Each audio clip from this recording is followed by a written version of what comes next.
right, so driving and talking. That's a good combination, right? For some people it is. For people like me that just can't stop talking, this is actually a really good compromise. As it's kind of occurred to me over time that you can actually spend, what's most people's average drive home? Like 30 minutes? For some people it's over an hour.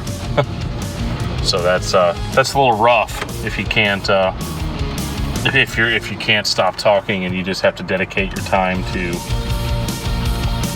just silence or talk radio or podcasts or something of that nature. So it's kind of nice, for me to be able to just kind of get on here and talk without having to drive down to the podcast studio or anything like that. So if anybody actually cares what's going on with me or wants to basically listen to me talk about whatever pops into my brain on the drive home, then you've definitely come to the right place.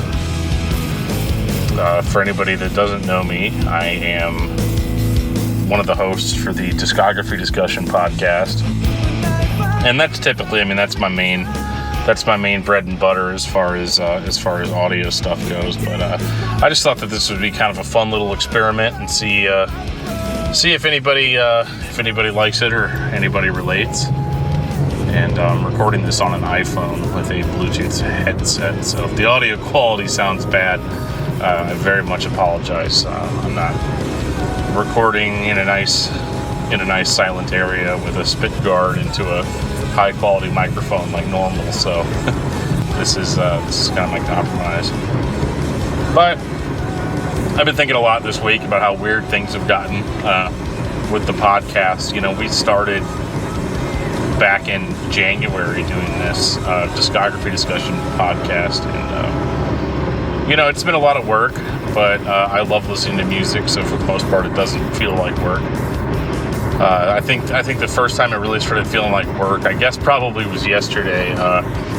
We ended up doing a podcast with Andrew Schwab from Project 86, and we talked about the Mars Volta, and it had been kind of a long time since I listened to that band, and it was a little out of my wheelhouse musically.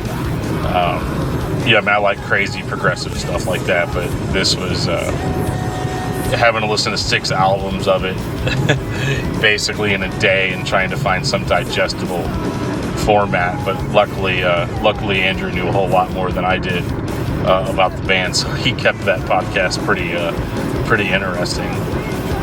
We should have that out soon enough, I think.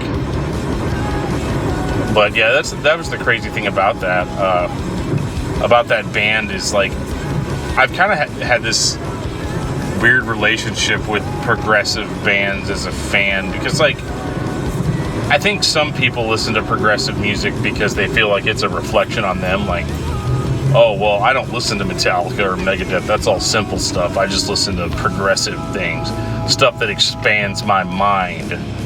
And so it's kind of interesting to me that when you listen to super progressive, or for lack of a better term, douchey music like that,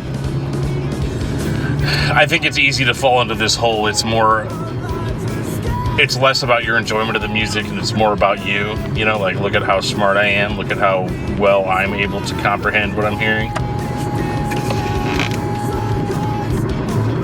And so I think it's through that kind of the whole progressive tag gets thrown onto a lot of stuff that's not really that progressive. What really is progressive? Is it just stuff that's kind of out of the norm? Because I think sometimes, somebody's like, okay, so I'm playing in this metal band, but we have long melodic passages in some of our songs that make our songs 10 minutes long. Like, does that make you progressive, or does it just mean that you have an ear for melody? So it's just interesting to hear that tag being thrown on everything, because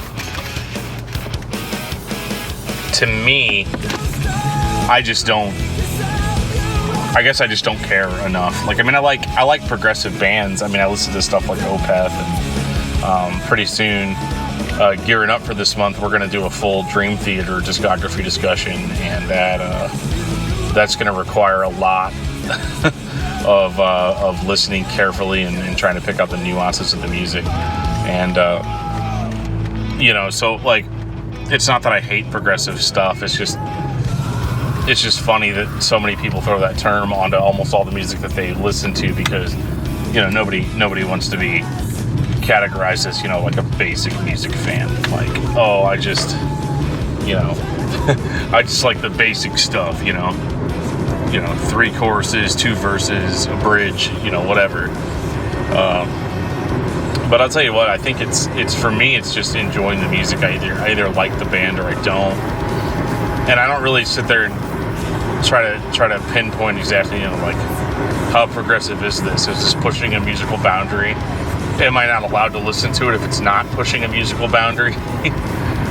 It's just funny with it being such a huge industry that there's so much of ourselves we attach to our music. Some guys listen to heavy music because it makes them feel powerful, or gives them more self-confidence, or maybe they're just tough guys and they just want to show how tough they are, and that's the only thing that does it for them. I think for me it's extremity. I like extremity in music, whether that be extreme heaviness or extreme emotion, or maybe just extreme technicality. But it's so funny how much of that we attach to ourselves. Our music becomes a reflection of us, and so it's funny to me to hear people act like, oh yeah, we're super progressive. And it's like, are you progressive, or like, do you think that you're a progressive person because of all the like quote unquote progressive music you listen to? It's just that's always really fascinated me. But I don't know, maybe give me a few more years as a music fan, I may be the same way. But for right now, it's really just, do I like this? Do I don't like it? Which is why, doing a predominantly metal podcast has been a little bit of a challenge. I mean, I remember when Andrew first told me he wanted to talk about the Mars Volta, the first thing I thought is, oh, well, that's not metal, man. We're discussmetal.com, but at the same time, we've talked about stuff like Korn and stuff that or Atom Ship, stuff that may not necessarily fall under the category of metal. And but I think that's okay. I think I'm not really out there to please anybody as far as like trying to stay true to my metal street cred or whatever that is. So sometimes we want to talk about Napalm Death, and other times we want to talk about Dream Theater, or shoot, I mean, who knows, maybe there's going to be a week where I'm like, dude, you know what, I think we should talk about Nirvana this week, or something that we all really enjoy. And I never want Joe or Jeff to feel like they can't suggest something, and especially since we've started actually inviting people onto our show to do the discussions with us. I'm not going to tell somebody that I have immense respect for that, hey, I know you wanted to talk about this, but they're not the kind of bands that we talk about, so you can't do it. That's a good way to not ever have guests on your show. And you also have to kind of appeal to the fact that the listener may not necessarily be, Mr. Underground Metal fan.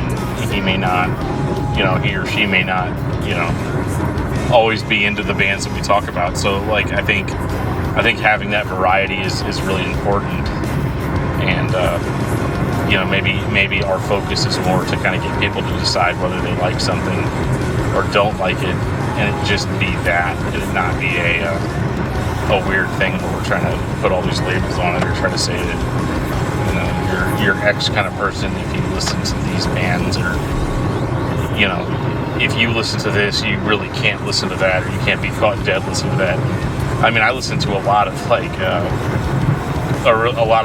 emo and stuff, and stuff that most people that listen to metal kind of give me a funny look for.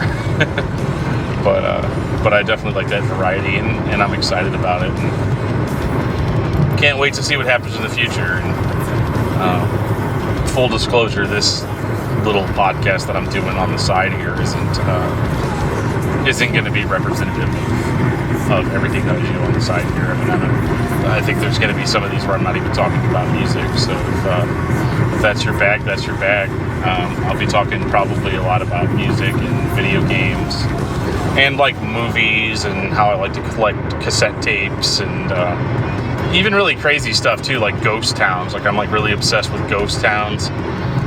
Whenever we drove to the Rock and Pod Expo over this weekend, we drove from St. Louis to Nashville, and we drove through a ghost town called Cairo, Illinois, which it's not a completely abandoned ghost town. Like people still live there, but it is still considered a ghost town in the sense that it used to have a much higher population than what it has now. And what's actually interesting about that is in the book Huckleberry Finn by Mark Twain, Cairo, Illinois is like considered to be like this really big city, like this this big destination. And so it was funny when we drove through it. We drove through this weekend, and it just seemed really, really worn down. And what was funny about it too is that as we were driving through, I wasn't really even thinking about the fact that we were in Cairo. I think Jeff at one point said, "Oh, hey, I got to stop and use the bathroom," and I was like, "Oh, we're coming up to a town, so there'll probably be a gas station there or something for you to use the bathroom at." And it actually turned out that no, there really wasn't. There was not a lot going on in Cairo. I think we saw like one person walking on the side of the road, and I remember looking out the windows thinking, "Man, that house looks really run down. It's almost like nobody lives there." The next one's the same way, and the next one's the same way. I think it really kind of occurred to me like, oh, holy shit, I'm driving through a ghost town, because I looked over and I saw this motel, and all the doors were like forced open. It was like one of those old, like, it must have been built in like the 1960s or 1970s, and all the doors were like broke open, and there was like all this overgrowth, like there was a lot of like grass and stuff like growing like through the cracks, and like little trees and stuff, and just bushes and weeds and stuff were like all in the doorways. And I think at one point I saw like a dog like walking in and out of these like dark rooms, and they were like just like really ominous and really scary looking, and I just thought that was really cool. So on the way back, I was actually really, really stoked that we were driving through Cairo because I got to see all that stuff again, and of course I went home and read up about it, and just got really excited about it. So yeah, definitely cool. Check out the history of Cairo. I was really surprised to see that in the 1950s, 1960s, that there were actual like race wars that took place in Cairo, and it's kind of weird looking at that, because it's you read it and you can't believe that like people were in the 50s and 60s, that's relatively recent history. You think like, wow, it's crazy that people were like that up in arms about race. Still, like it was kind of shocking to me to see that. But then, it also was eerily familiar, to the things that are going on in the news now. And it's just kind of sad to see that as a society we haven't gone from that yet. But yeah, that's my thing about ghost towns. I like to know why they were abandoned. I like to know what the actual story is behind all of that. And I thought that was just kind of a really, really neat thing to see. But yeah, so if I ever go through another ghost town, you'll get another 10-minute thing from me about it. So yeah, so I think I'm gonna wrap this up. I'm pulling up to my house now, and excited to get in and talk to my kids and wife and everything. So I will talk to all you guys later.